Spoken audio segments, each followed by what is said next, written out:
Welcome to Sri Venkateswara College of Arts and Science, Amalapuram, affiliated to Sri Adhikavi Nannaya University, Rajamahendravaram. My name is K. Venkatesh, lecturer in economics. Today I will explain national income and national income definitions. జాతీయ ఆదాయం అనగానేమి, జాతీయ ఆదాయం అంటే ఏమిటి, అదేవిధంగా జాతీయ ఆదాయానికి సంబంధించినటువంటి నిర్వచనాలు ఏమిటి అనేది మనం ఈరోజు ఎక్స్ప్లెయిన్ చేసుకోవడం జరుగుతూ ఉంటుంది అన్నమాట. అంటే జాతీయ ఆదాయం అంటే ఏమిటి, జాతీయ ఆదాయానికి సంబంధించినటువంటి నిర్వచనాలు ఏమిటి అనేది మనం ఇది చెప్పుకోవడం జరుగుతూ ఉంటుంది అన్నమాట. సో జాతీయ ఆదాయానికి సంబంధించి ఎన్ని నిర్వచనాలు ఉన్నాయి, అసలు జాతీయ ఆదాయం అంటే ఏమిటనేది ఇక్కడ చూసినట్లయితే మొత్తం జాతీయ ఆదాయం అనేది స్థూల అర్థశాస్త్ర విశ్లేషణలో అతి ప్రధానమైన అంశంగా మనం జాతీయ ఆదాయాన్ని మనం చెప్పడం జరుగుతుంది. అంటే స్థూల ఆర్థిక విశ్లేషణలన్నింటిలోనూ కూడా జాతీయ ఆదాయాన్ని గురించి విశ్లేషణ అనేది స్థూల ఆర్థిక విశ్లేషణలో అతి ప్రధానమైనదిగా మనం చెప్పడం జరుగుతూ ఉంటుంది అన్నమాట. అసలు జాతీయ ఆదాయము సంబంధించి ప్రధానంగా మనం ఎందుకు తెలుసుకోవాల్సి వస్తూ ఉంటుంది అంటే, ఒక దేశ ఆర్థిక పరిస్థితి ఏ విధంగా ఉందనేది మనం తెలుసుకోవాలి అంటే ఫస్ట్ దేశ జాతీయ ఆదాయం అనేది ఏ విధంగా ఉందనేది మనం తెలుసుకోవాలి అన్నమాట. అంటే ఒక దేశ ఆర్థిక పురోభివృద్ధి ఏ విధంగా ఉంది, ఆ దేశం యొక్క ఫైనాన్షియల్ స్టేటస్ని మనం తెలుసుకోవాలి అంటే ఆ దేశం యొక్క జాతీయ ఆదాయాన్ని తెలుసుకోవాలి. తద్వారా ప్రజల యొక్క జీవన విధానం ఏ విధంగా ఉంది, అటువంటి అంశాలన్నీ మనం తెలుసుకోవడం జరుగుతూ ఉంటుంది అన్నమాట. అసలు జాతీయ ఆదాయాన్ని ఏ విధంగా అంచనా వేస్తూ ఉంటారు, జాతీయ ఆదాయానికి సంబంధించినటువంటి కాన్సెప్ట్లు ఏమిటి, ఇవన్నీ కూడా మనం నెక్స్ట్ క్లాస్లో డీటెయిల్గా ఎక్స్ప్లెయిన్ చేసుకోవచ్చు. ఇప్పుడు అసలు జాతీయ ఆదాయం అంటే ఏమిటి, జాతీయ ఆదాయం అర్థం ఏమిటి అని చూసినట్లయితే నేషనల్ ఇన్కమ్ మీనింగ్, జాతీయ ఆదాయము అర్థము వ్యక్తులు, కంపెనీలకు, ప్రభుత్వానికి ఉన్న విధంగా ఒక దేశానికి కూడా ఆదాయం అనేది ఉండడం జరుగుతూ ఉంటుంది. మనకి ఎలాగైతే పర్సనల్గా ఇన్కమ్ వస్తూ ఉంటుందో వివిధ ఫైనాన్షియల్ యాక్టివిటీస్లో వ్యక్తులు పనిచేయడం జరుగుతూ ఉంటుంది. వివిధ ఫైనాన్షియల్ యాక్టివిటీస్లో మనం పనిచేయడం ద్వారా ప్రజలకు ఆదాయాలు వస్తూ ఉంటాయి. అదేవిధంగా కంపెనీలు అంటే సంస్థలు అన్నమాట, అనేక సంస్థలు ఉంటూ ఉంటాయి. ప్రతి సంస్థ కూడా తమ కంపెనీల్లో ఫైనాన్షియల్ యాక్టివిటీస్ చేయడం జరుగుతుంది. అనేక రకాలైనటువంటి ఫైనాన్షియల్ యాక్టివిటీస్ ఆ సంస్థలు అనేవి కూడా చేయడం జరుగుతూ ఉంటుంది. వ్యక్తులకు, కంపెనీలకు, అదేవిధంగా ఏ విధంగా అయితే ఫైనాన్షియల్ సోర్సెస్ ఉంటూ ఉంటాయో అదేవిధంగా ప్రభుత్వానికి కూడా ఆదాయం అనేది ఉంటూ ఉంటుంది. దీనిని ప్రభుత్వానికి ఉండేటటువంటి ఆదాయాన్ని, దేశానికి ఉండేటటువంటి ఆదాయాన్ని జాతీయ ఆదాయము అని మనం చెప్పడం జరుగుతూ ఉంటుంది అన్నమాట. వ్యక్తులకు ఉన్నట్లుగానే దేశానికి కూడా ఉండేటటువంటి ఆదాయాన్ని జాతీయ ఆదాయము అని చెప్తూ ఉంటాము. దేశ ఆర్థిక వ్యవస్థలో వచ్చే పెరుగుదలను పరిశీలించడానికి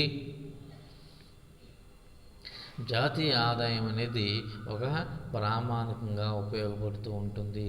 అంటే దేశ ఆర్థిక వ్యవస్థలో వచ్చే ఏవైతే మార్పులు ఉంటాయో ఆ మార్పులను తెలుసుకోవడానికి జాతీయ ఆదాయం అనేది ఒక ప్రామాణికంగా ఉపయోగపడుతూ ఉంటుంది అని చెప్తూ ఉంటాము అన్నమాట. వ్యక్తుల, సంస్థల ఆదాయాల మొత్తాన్ని జాతీయ ఆదాయంగా పేర్కొనవచ్చును. వ్యక్తుల, సంస్థల ఆదాయాల మొత్తాన్ని జాతీయ ఆదాయంగా మనం పేర్కొనడం జరుగుతూ ఉంటుంది అన్నమాట. మరొక విధంగా చెప్పాలి అంటే ఏకకాలంలో ఉత్పత్తి అయిన వస్తు సేవల మొత్తాన్ని జాతీయ ఆదాయంగా మనం పేర్కొనడం జరుగుతూ ఉంటుంది అన్నమాట. అంటే ఒక దేశం యొక్క ఆర్థిక అభివృద్ధి, ఆర్థిక పురోభివృద్ధి ఏ విధంగా ఉంది అనేది మనకి ఆ దేశ యొక్క జాతీయ ఆదాయాన్ని బేస్ చేసుకుని మనం చెప్పవచ్చును. ప్రజల యొక్క ఆదాయ స్థాయి ఏ విధంగా ఉన్నది అనేది మనం దేశ ఆర్థిక అభివృద్ధి ఏ విధంగా ఉంది అనేది జాతీయ ఆదాయాన్ని బేస్ చేసుకుని మనం చెప్పడం జరుగుతూ ఉంటుంది అన్నమాట. అదేవిధంగా అంటే ఒక సంవత్సర కాలంలో దేశంలో ఉత్పత్తి అయినటువంటి వస్తు సేవల మొత్తాన్ని కూడా మనం ఏమని చెప్తూ ఉంటాము అంటే జాతీయ ఆదాయము అని చెప్తూ ఉంటాము అన్నమాట. ఇందులో ఉత్పత్తిలో పాల్గొన్నటువంటి ఉత్పత్తి కారకాలకు చెల్లించే ప్రతిఫలాలైనటువంటి వేతనాలు, వడ్డీ, బాటకము, లాభము ఇవన్నీ కలిసి ఉండడం ఉంటూ ఉంటుంది అన్నమాట. సో ఇక్కడ చూడండి, జాతీయ ఆదాయము స్థూల దేశీయ ఉత్పత్తికి ఆ దేశంలోని ప్రజల జీవన స్థితిగతులకు ప్రజల మధ్య ఉండే సంబంధాన్ని విశ్లేషణ చేయడం ఉంటూ ఉంటుంది అన్నమాట. అదేవిధంగా ఆర్థిక వ్యవస్థలో జరిగే అన్ని కార్యకలాపాలకు జాతీయ ఆదాయం అనేది అర్థం పట్టడం జరుగుతూ ఉంటుంది. జాతీయ ఆదాయాన్ని ప్రధానంగా 3 విధాలుగా మనం చెప్పడం జరుగుతూ ఉంటుంది. అవేమిటో మనం చూసినట్లయితే, మొట్టమొదటిది చూడండి, సంవత్సర కాలంలో దేశంలో ఉత్పత్తి అయిన అంతిమ వస్తు సేవల విలువ మొత్తాన్ని జాతీయ ఆదాయంగా పేర్కొనవచ్చు. సంవత్సర కాలంలో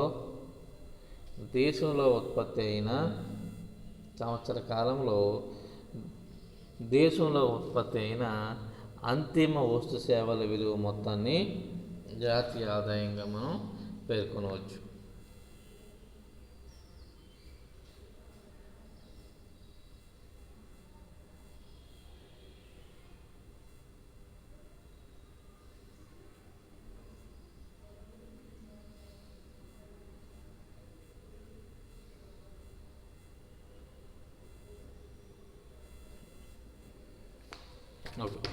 సంవత్సర కాలంలో దేశంలో ఉత్పత్తి అయినటువంటి అంతిమ వస్తు సేవలన్నింటినీ మనం ఏమని చెప్తూ ఉంటామంటే జాతీయ ఆదాయంగా మనం పెట్టుకోవచ్చు. ఇక్కడ గుర్తుపెట్టుకున్న అంతిమ వస్తు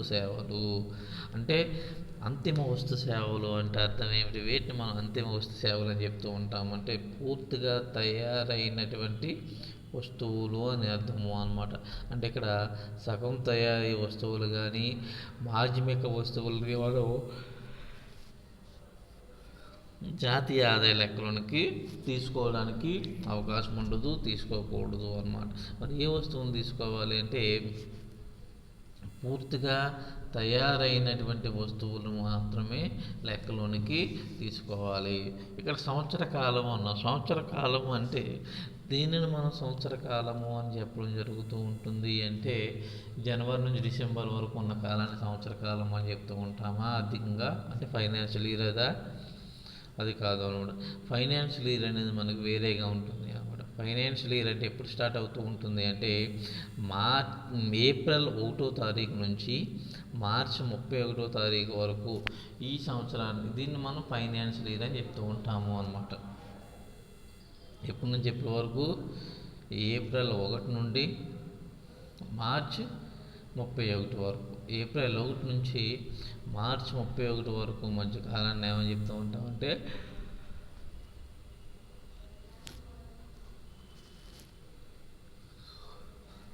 ఆర్థిక సంవత్సరము అని మనం చెప్పడం జరుగుతూ ఉంటుందన్నమాట. ఈ ఆర్థిక సంవత్సరంలో దేశంలో ఉత్పత్తి అయిన అంటే వివిధ రంగాల నుండి ఉత్పత్తి అయిన వివిధ రంగాలంటే ఏమిటి? వీటిని మనం వివిధ రంగాలు అని చెప్పడం జరుగుతూ ఉంటుంది. అంటే జనరల్గా ఆర్థిక వ్యవస్థను మనం 3 రంగాలుగా డివైడ్ చేస్తూ ఉంటాము. ఆర్థిక వ్యవస్థను 3 రంగాలుగా మనం విభజించడం జరుగుతూ ఉంటుంది అన్నమాట. ఏమిటి ఆ 3 రంగాలు అని మనం చెప్పినట్లయితే ఫస్ట్ ప్రైమరీ సెక్టర్, దీన్నే మనం ఏమని చెప్తూ ఉంటాము? వ్యవసాయ రంగము అని చెప్తూ ఉంటాము. రెండోది దీని సెకండరీ సెక్టర్, ఇది పారిశ్రామిక రంగము అని చెప్తూ ఉంటాము. అదేవిధంగా 3 టెర్షరీ సెక్టర్, దీన్ని మనం సర్వీస్ సెక్టర్ అని చెప్తూ ఉంటాము. సేవా రంగము అని చెప్పేసి అంటే agriculture sector, industrial sector and service sector. వ్యవసాయ రంగము, పారిశ్రామిక రంగము, అదేవిధంగా సేవా రంగం. ఈ 3 రంగాలు అంటే ఈ 3 రంగాల నుండి ఉత్పత్తి అయిన అంటే సంవత్సర కాలంలో ఈ 3 రంగాల నుండి ఉత్పత్తి అయిన అంతిమ వస్తు సేవలు. అంతిమ వస్తు సేవలు అంటే ఏమని చెప్పాను? అంతిమ వస్తు సేవలు అంటే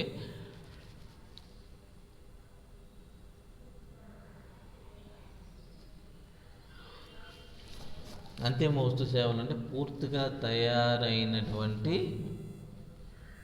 వస్తు సేవలు అన్నమాట. అంటే మనం వినియోగానికి సిద్ధంగా ఉన్నటువంటి వస్తువులు. ఈ అంతిమ వస్తు సేవల విలువలు మొత్తాన్ని కూడా జాతీయ ఆదాయం అని చెప్పడం జరుగుతూ ఉంటుంది. అది మొదటిది. అర్థమైందండి? ఏంటి జాతీయ ఆదాయము అంటే? పూర్తిగా తయారైనటువంటి అంతిమ వస్తు సేవల విలువను మనం లెక్కించాలి. దీన్ని కూడా ఎప్పుడు తీసుకుంటాము? 1 సంవత్సర కాలానికే మనం తీసుకుని చెప్పడం జరుగుతూ ఉంటుంది అన్నమాట. నెక్స్ట్ రెండోది చూడండి, ఉత్పత్తి ప్రక్రియలో పాల్గొనటం వల్ల ఉత్పత్తి కారకాల నుండి లభించిన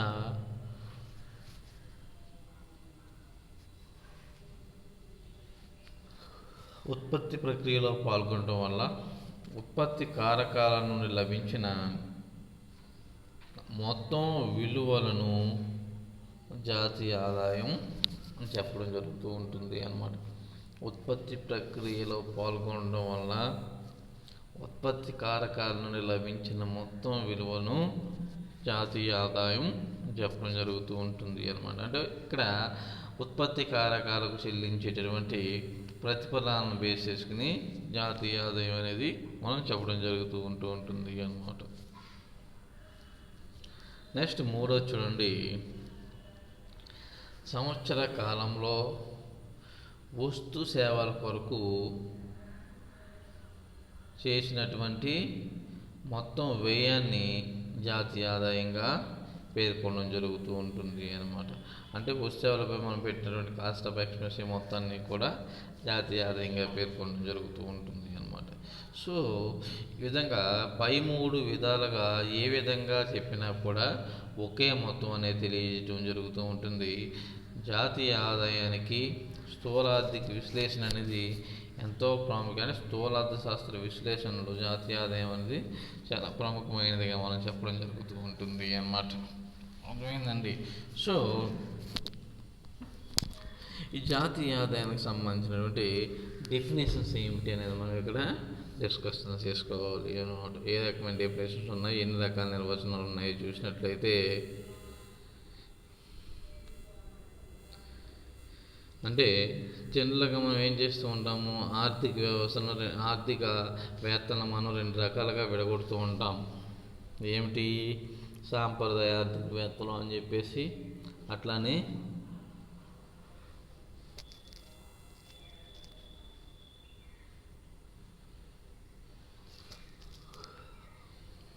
ఆధునిక ఆర్థికవేత్తలు అని చెప్పేసి ఆర్థికవేత్తలను ఇలా 2 రకాలుగా డివైడ్ చేస్తూ ఉంటాం. సాంప్రదాయ ఆర్థికవేత్తలు అంటే ఈ జనరల్గా ఒక మాటలో చెప్పాలంటే జేఎం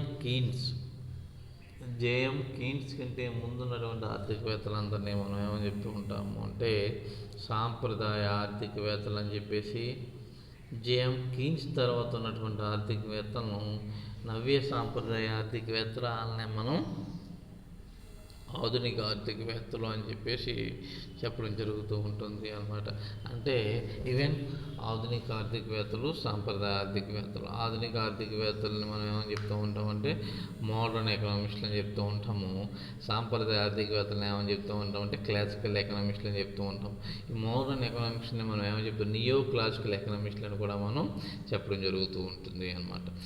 దీంట్లో మనకి సాంప్రదాయ ఆర్థికవేత్తలు చెప్పినటువంటి నిర్వచనం. ఎవరి సాంప్రదాయ ఆర్థికవేత్తలు అంటే ఏసీ పీగు, ఫిషర్, అట్లనే మార్షల్ వంటి ఆర్థికవేత్తలు, అడామ్ స్మిత్, మార్షల్, ఇటువంటి ఆర్థికవేత్తలు అందరూ, రాబిన్స్, వీళ్ళందరినీ మనం ఏమని చెప్తూ ఉంటాము అంటే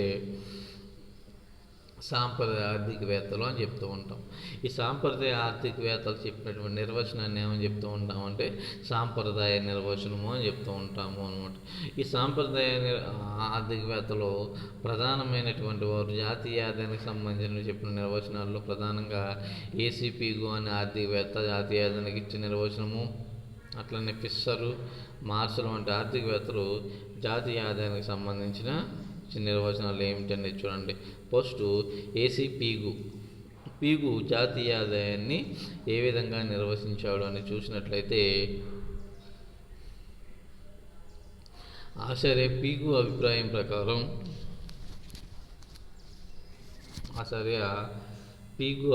ప్రకారం విదేశాల నుండి వచ్చే ఆదాయంతో సహా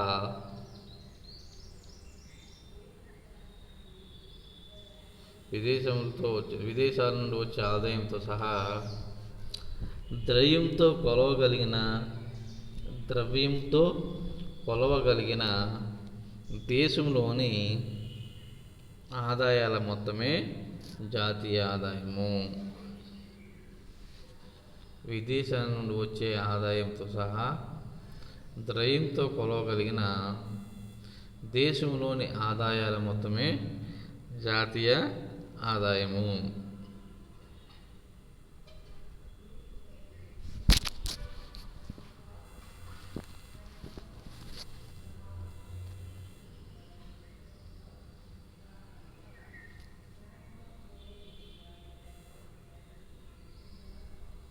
సో ఈ నిర్వచనాన్ని బేస్ చేసుకుని మనం చూసినట్లయితే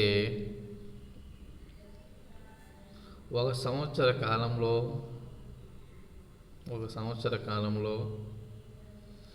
దేశంలో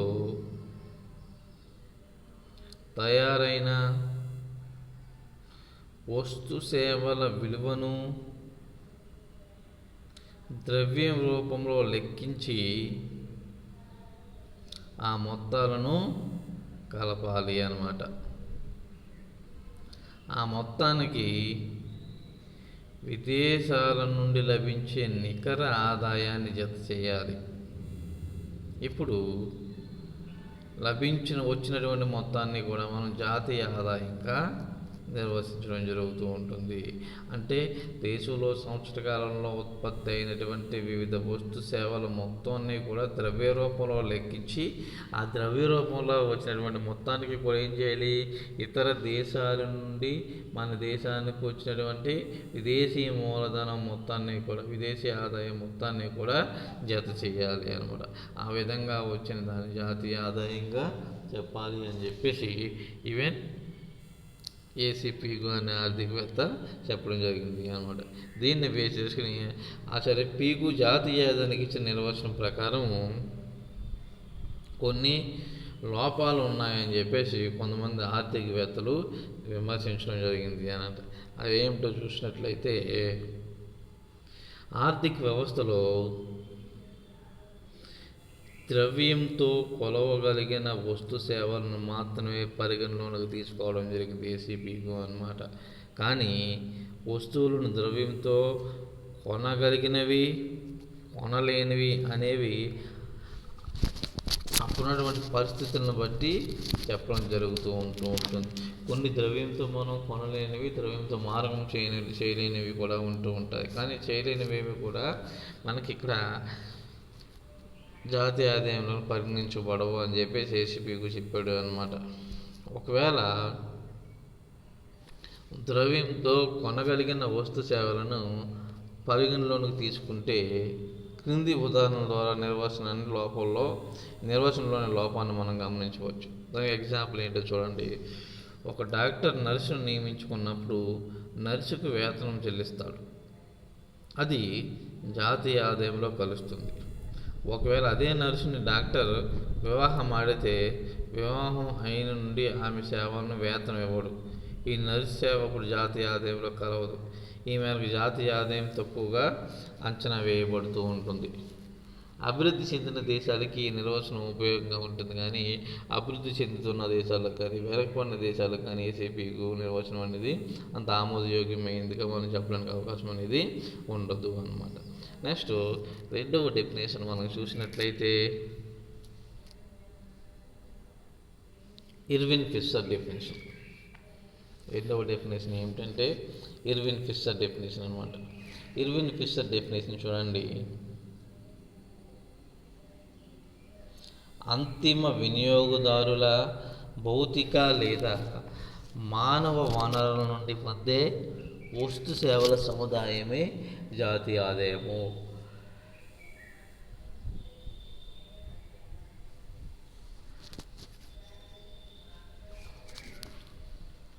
అంతిమ వినియోగదారుల భౌతిక లేదా మానవ వనరుల నుండి పొందే వస్తు సేవల సముదాయమే జాతీయ ఆదాయం అని చెప్పేసి ఆసియా ఫిషర్ అనే ఆర్థికవేత్త జాతీయ ఆదాయాన్ని నిర్వచించడం జరిగింది అన్నమాట. ఇక్కడ చూడండి, ఒక పియానో లేదా ఒక వైలెట్ కోట్ ఈ సంవత్సరంలో తయారు చేస్తే అది ఈ సంవత్సరం ఆదాయంలో భాగం కాదు.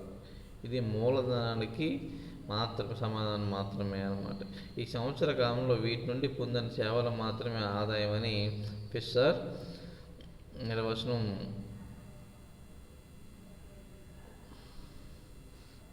ఏసీపీకు నిర్వచనం కంటే మెరుగైనదిగా మనం గుర్తించడం జరుగుతూ ఉంటుంది అన్నమాట.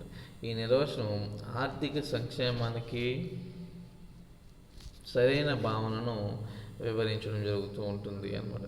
జీవన ప్రమాణ స్థాయిని పెంపొందించే వినియోగాన్ని దృష్టిలో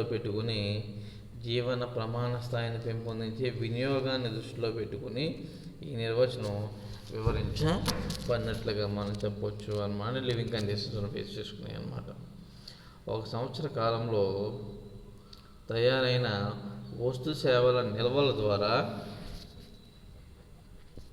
వినియోగదారులు ఏ మేరకు సంతృప్తి చెందుతారో తెలియజేసేదే జాతీయ ఆదాయంగా ఇర్విన్ ఫిషర్ చెప్పడం జరిగింది అన్నమాట. ఇక్కడ చూడండి, ఒక సంవత్సర కాలంలో తయారైన వస్తు సేవల నిల్వల ద్వారా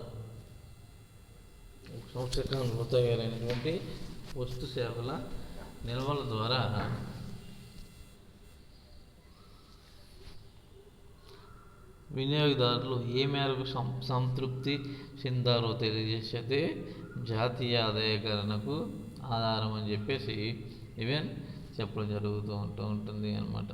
అదేమిటో మనం చూసినట్లయితే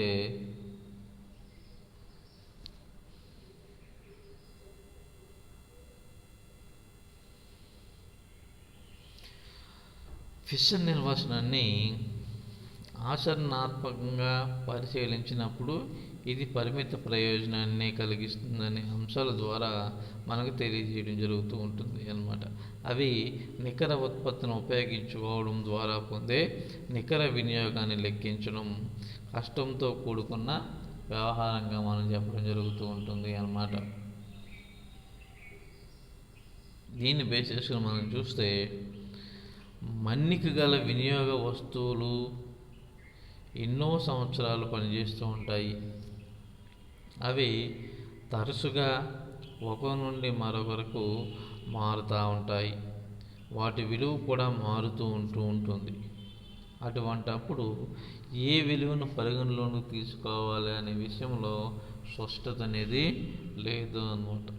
ఉదాహరణకు ఫిషర్ చెప్పిన ఓవర్ కోట్ను తీసుకుంటే అది 10 సంవత్సరాలు పనిచేస్తూ దాని విలువ 100 రూపాయలు అనుకుంటే ఫిషర్ ప్రకారం సంవత్సరానికి 10నే లెక్కలను తీసుకోవాలి.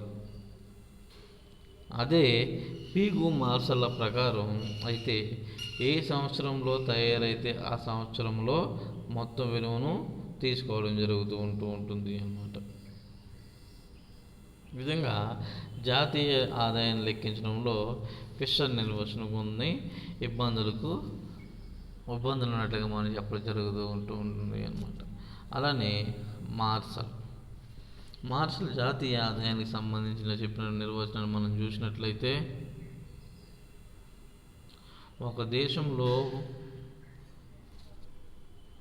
శ్రమ, మూలధనం, ప్రకృతి సిద్ధమైన వనరుల సహాయంతో ప్రతి సంవత్సరం ఉత్పత్తి చేసే భౌతిక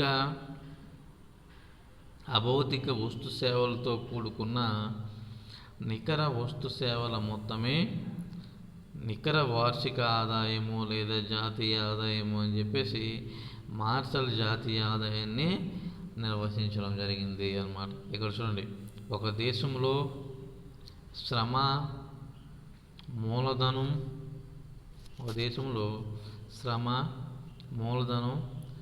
ప్రకృతి సిద్ధమైన సహజ వనరుల సహాయంతో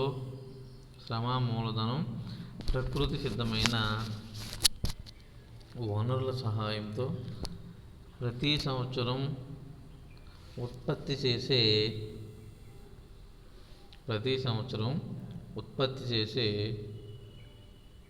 భౌతిక అభౌతిక వస్తు సేవలతో కూడుకున్న నికర వస్తు సేవల మొత్తమే నికర వార్షిక ఆదాయము లేదా జాతీయ ఆదాయం అని మనం చెప్పడం జరుగుతూ ఉంటుంది అని మార్షల్ జాతీయ ఆదాయాన్ని నిర్వచించడం జరిగింది అన్నమాట. ఈ నిర్వచనంలో నికర అనే పదానికి అర్థం మూలధన తరుగుదల, అంటే ప్రతి సంవత్సరం యంత్రాలు మరియు యంత్ర పరికరాలు కొంత తరుగుదలకు లోనవుతూ ఉంటాయి. యంత్రాలు మరియు యంత్ర పరికరాలు అనేవి కొంత తరుగుదలకు లోనవుతూ ఉంటాయి అన్నమాట. ఆ తరుగుదల విలువను స్థూల ఆదాయం నుండి తీసివేయాలి అని చెప్పేసి మార్షల్ పేర్కొనడం జరిగింది అన్నమాట. అలాగే విదేశాల నుండి లభించే నికర ఆదాయాన్ని కలపాల్సిందిగా పేర్కొనడం జరిగింది అన్నమాట. జాతీయ ఆదాయానికి మార్షల్ ఇచ్చిన నిర్వచనం సులభంగాను మరియు సమగ్రంగాను ఉన్నప్పటికీ ఈ కింది పేర్కొనబడిన పరిమితులు ఈ నిర్వచనానికి ఉన్నాయి. ఆ పరిమితులు ఏమిటో మనం చూసినట్లయితే,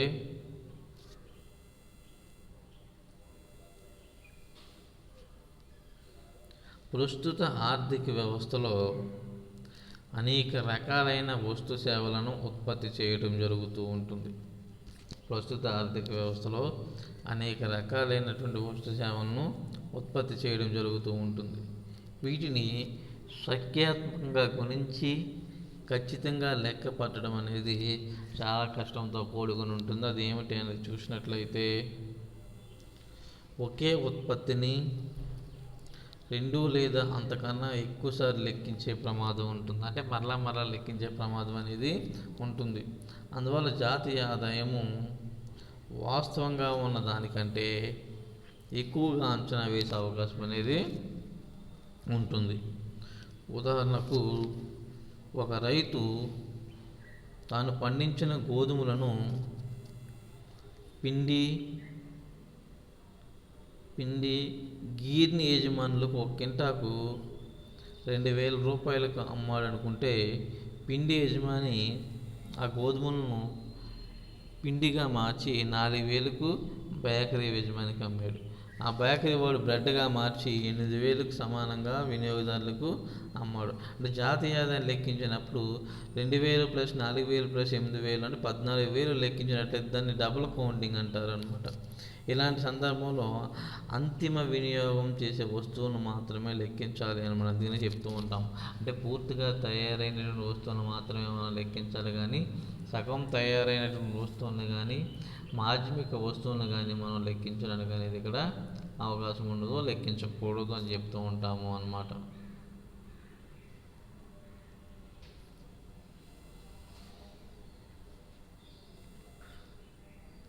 సో వివిధ రకాలైన వస్తు సేవల ఉత్పత్తి ఆర్థిక వ్యవస్థలో జరుగుతూ ఉండటం సర్వసాధారణంగా జరిగే కార్యక్రమం. ఆయా ఉత్పత్తి సంబంధించిన పరిమాణాత్మక వివరాలు పూర్తి స్థాయిలో నమోదు చేయడం అనేది జరగకపోవచ్చు అన్నమాట. అటువంటి సందర్భంలో కూడా ఈవెన్ వాస్తవ జాతీయ ఆదాయాన్ని మనం లెక్కించడానికి పాసిబిలిటీ కాకపోవచ్చు అన్నమాట. సో అదేవిధంగా సాంప్రదాయ ఆర్థికవేత్తలైన మార్షల్, సాంప్రదాయ ఆర్థికవేత్తలైన మార్షల్, పీగు, ఫిషర్ జాతీయ ఆదాయాన్ని తమదైన దృక్పథంతో నిర్వచించినప్పటికీ కూడా దాంట్లో కొన్ని లోపాలు అనేవి ఉన్నట్లుగా చెప్పొచ్చు అన్నమాట. సో అందుకని ఆధునిక ఆర్థికవేత్తలు వరల్డ్ వెర్షన్లో జాతీయ ఆదాయాన్ని డెఫినేషన్ చేయడం జరిగింది. దాంట్లో సైమన్ కుజ్నెట్స్, అట్లనే జాతీయ ఆదాయ సంఘం అంటే national income council of national income, so వాళ్ళు, అట్లనే శామ్యుల్సన్ వంటి ఆర్థికవేత్తలు, అట్లనే సఫీర్, కీన్స్ ఇటువంటి ఆర్థికవేత్తలందరూ కూడా జాతీయ ఆదాయాన్ని ఈవెన్ నిర్వచించడం జరుగుతూ ఉంటుంది అన్నమాట. సో అదేంటో చూసినట్లయితే మనకి ఆధునిక నిర్వచనం ఇందాక చెప్పుకున్నాం కదా, ఆర్థికవేత్తలు 2 రకాలుగా డెఫిన్ చేస్తూ ఉంటారు అని చెప్పేసి. ఏంటో 2 రకాలు, ఆధునిక ఆర్థికవేత్తలు అట్లనే సాంప్రదాయ ఆర్థికవేత్తలు అని చెప్పేసి.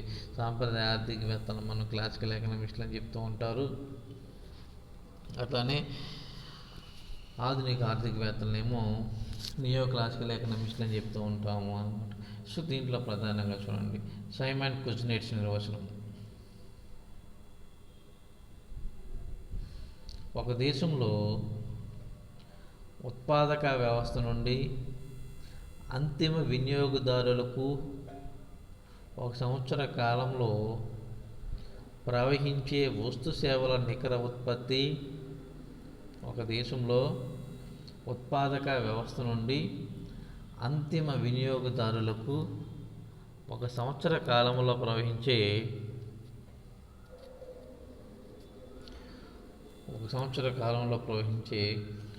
వస్తు సేవల నికర ఉత్పత్తి లేదా దేశ మూలధన వస్తువులకు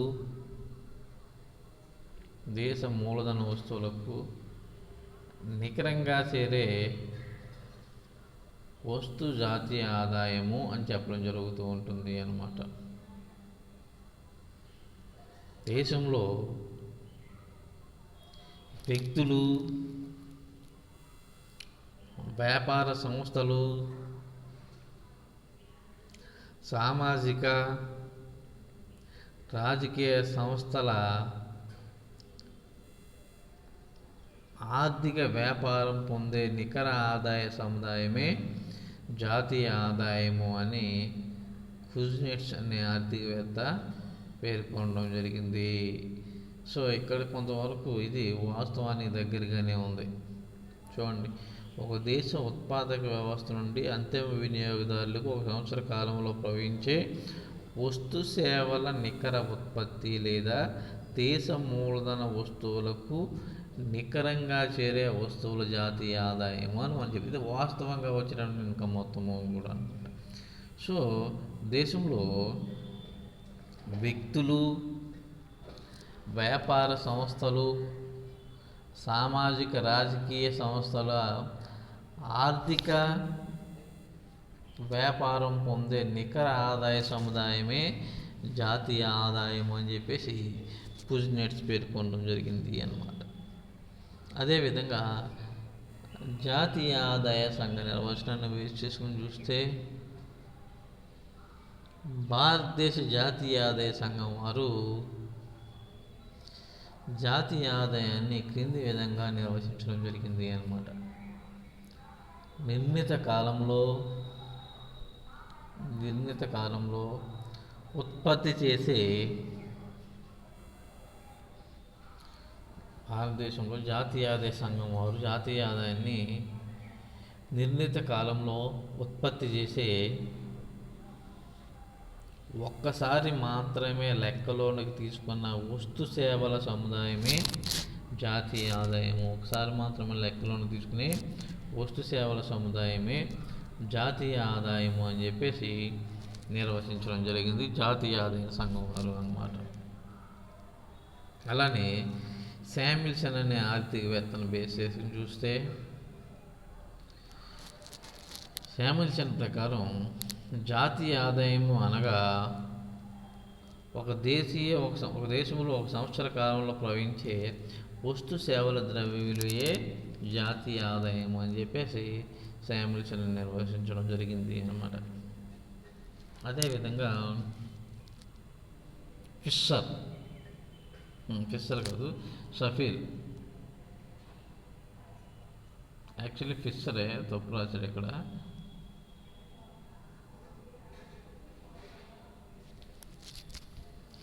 ఇక్కడ చూడండి, ఇర్విన్ ఫిషర్ అన్న అనమాట. ఒక నిర్ణీత కాలంలో ఆర్థిక వ్యవస్థలో సంపాదించిన వేతనాలు, వడ్డీ, బాటకం మరియు లాభాల మొత్తం లేదా ఆ కాలంలో ఉత్పత్తి అయిన అంతిమ వస్తు సేవల మొత్తమే జాతీయ ఆదాయమని, విశ్వ జాతీయ ఆదాయాన్ని నిర్వచించడం జరిగింది అన్నమాట. చూడండి, ఒక నిర్ణీత కాలంలో ఆర్థిక వ్యవస్థలో సంపాదించిన వేతనాలు, వడ్డీ, బాటకం మరియు లాభాల మొత్తం లేదా ఆ కాలంలో ఉత్పత్తి అయిన అంతిమ వస్తు సేవల మొత్తమే జాతీయ ఆదాయమని, విశ్వ జాతీయ ఆదాయాన్ని నిర్వహించడం జరిగింది అన్నమాట. లాస్ట్ ఫైనల్ జేఎం కీన్స్ జాతీయ ఆదాయాన్ని ఏ విధంగా నిర్వచించాడో చూసినట్లయితే, జేఎం కీన్స్ అంటే జాన్ మెనార్డ్ కీన్స్. జేఎం కీన్స్ అంటే తాను రచించిన employment interest and money, the general theory of employment interest and money అనే గ్రంథంలో దాన్నే ఉద్యోగిత, వడ్డీ మరియు ద్రవ్యముల సాధారణ సిద్ధాంతం అని చెప్తూ ఉంటాము. దాన్ని ఇంగ్లీష్లో the general theory of employment interest and money అని చెప్పడం జరుగుతూ ఉంటుంది అనుకుంటా. The general theory of employment interest and money, the general theory of employment interest and money.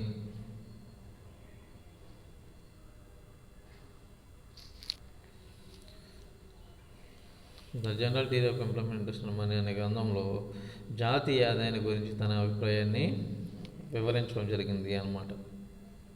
అతని మాటల్లో చెప్పాలంటే, ఆర్థిక వ్యవస్థ యొక్క సమిష్టి ఆదాయం అనేది స్థూల జాతీయ ఉత్పత్తి విలువ మరియు నికర ఉత్పత్తి విలువల మధ్య ఉంటుంది. స్థూల జాతీయ ఉత్పత్తి విలువ మరియు నికర ఉత్పత్తి విలువల మధ్యన ఉంటుంది అన్నమాట. స్థూల ఉత్పత్తి విలువ అనగా నిర్ణీత కాలంలో ఉత్పత్తి అయిన అంతిమ వస్తు సేవల ద్రవ్య విలువల మొత్తం అని చెప్పేసి కీన్స్ నికర జాతీయ ఉత్పత్తి విలువను తీసుకోవడం కోసం తరుగుదలను తీసివేయవలసి ఉంటుంది అని చెప్పేసి, దాంతోపాటుగా ఉపయోగిత వ్యయం, యూజర్ కాస్ట్ని తీసివేయడం జరిగింది అనమాట. దీని ప్రకారం జాతీయ ఆదాయము A = U - P. Y అంటే ఆదాయం చూసుకోవాలి, AUE అంటే చూద్దాం. చూడండి, ఏ అంటే ఇక్కడ ఈక్వేషన్ ఒకసారి అబ్జర్వ్ చేయండి.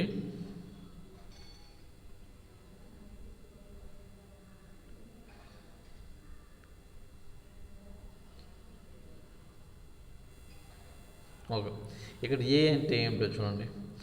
నిర్ణీత కాలంలో ఉత్పత్తి చేయబడిన అంతిమ వస్తు సేవల ద్రవ్య విలువల మొత్తము. నిర్ణీత కాలంలో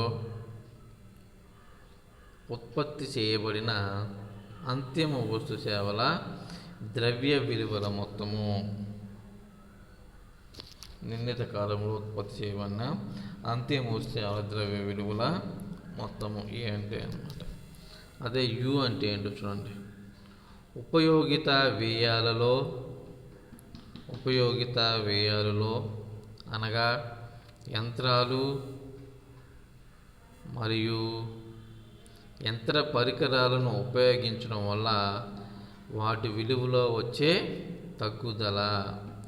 ఉపయోగిత వ్యయాల్లో అనగా యంత్రాలు మరియు యంత్ర పరికరాలు ఉపయోగించడం వల్ల వాటి విలువలో వచ్చే తగ్గుదల.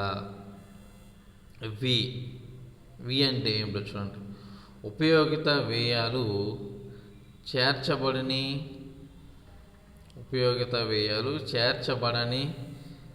ఇతర తగ్గుదల విలువలు, వీటిని కాస్ట్గా జేఎం కీన్స్ అంటే సప్లిమెంటరీ కాస్ట్గా జేఎం కీన్స్ పేర్కొనడం జరిగింది అన్నమాట. వీటిని సప్లిమెంటరీ కాస్ట్ అని చెప్పుకొచ్చాడు. ఉపయోగిత వ్యయాలలో చేర్చబడిన ఇతర తగ్గుదల విలువలను సప్లిమెంటరీ కాస్ట్గా పేర్కొనడం జరిగింది అన్నమాట. ఈ విధంగా జాతీయ ఆదాయానికి సంబంధించినటువంటి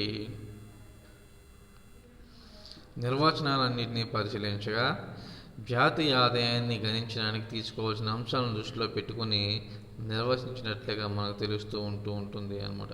ఈ నిర్వచనాలన్నింటినీ బట్టి జాతీయ